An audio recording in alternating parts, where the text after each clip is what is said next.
തീർച്ചയായും ഈ ലാസ്റ്റ് ഇട്ട പോസ്റ്റ് പിന്നെ പരന്ന വായന ഇതുണ്ടല്ലോ. നമ്മളെ ചില ആളുകൾ എല്ലാം നമ്മളറിയണ്ടേ, എല്ലാം പിന്നെ അവര് പറഞ്ഞ എന്താണെന്ന് അറിയണ്ടേ എന്നുള്ള രീതിയിലുള്ള വായന തീർച്ചയായും നമ്മളെ വഴിതെറ്റിക്കും, ഒരു സംശയവുമില്ല. നമുക്ക് പറ്റിയതന്നെ നമ്മൾ വായിക്കാൻ പാടുള്ളൂ. തീർച്ചയായും ഹക്കീം ഫൈസിക്ക് പറ്റിയ പ്രശ്നം, ഹക്കീം ഫൈസിന്റെ മക്കൾക്ക് പറ്റിയ പ്രശ്നം അത് തന്നെയാണ്. കാരണം കുട്ടിക്കാലം മുതൽ നമ്മൾ ഹക്കീം ഫൈസിനെ കാണുന്നത്, നമ്മൾ എന്താ പറയാ, ഓർമ്മ വെച്ച നാൾ മുതൽ ഹക്കീം ഫൈസിനെ കാണുന്നത് ഹക്കീം ഫൈസിന്റെ വീട്ടിൽ നമ്മൾ പോകുന്നതുമാണ്.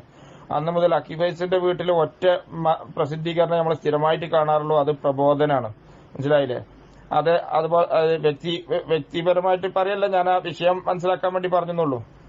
അതേസമയം അദ്ദേഹത്തിന്റെ വ്യക്തി ജീവിതത്തിൽ നമുക്കൊരു പിന്നെ നിസ്കാര ബാക്കിയുള്ള കാര്യങ്ങൾ വ്യക്തി ജീവിതത്തിൽ ഒരിക്കലും അദ്ദേഹത്തിന് എന്തെങ്കിലും ഒരു മോശമായത് നമ്മൾ കണ്ടിട്ടില്ല, അത് വേറെ വിഷയം കേട്ടോ. പക്ഷേ ഈ പ്രബോധനം വായന, അതോടൊപ്പം തന്നെ സ്വന്തം മകളെ, ഏക മകളെ എന്ത് പിന്നെ 3 കൊല്ലത്തോളം പിന്നെ ചന്ദമംഗലം പിന്നെ സലഫി സ്കൂളിൽ ചേർത്തി. അത് കാരണം തന്നെ എന്തായിപ്പോ ആ മകള് കുടുംബ ഗ്രൂപ്പുകൾ മുഴുവൻ എന്ത് ചെയ്യണം, മാല മൗലൂദ് റാത്തീബ് കുത്തുബയത്തിനെതിരെ ശക്തിയുക്തം വാദിച്ച് തർക്കിച്ചുകൊണ്ടിരിക്കുകയാണ്. എല്ലാവരെയും അതിൽ നിന്ന് പിന്തിരിപ്പിക്കാൻ ശ്രമിച്ചുകൊണ്ടിരിക്കുന്ന ഒരു അവസ്ഥയെത്തി.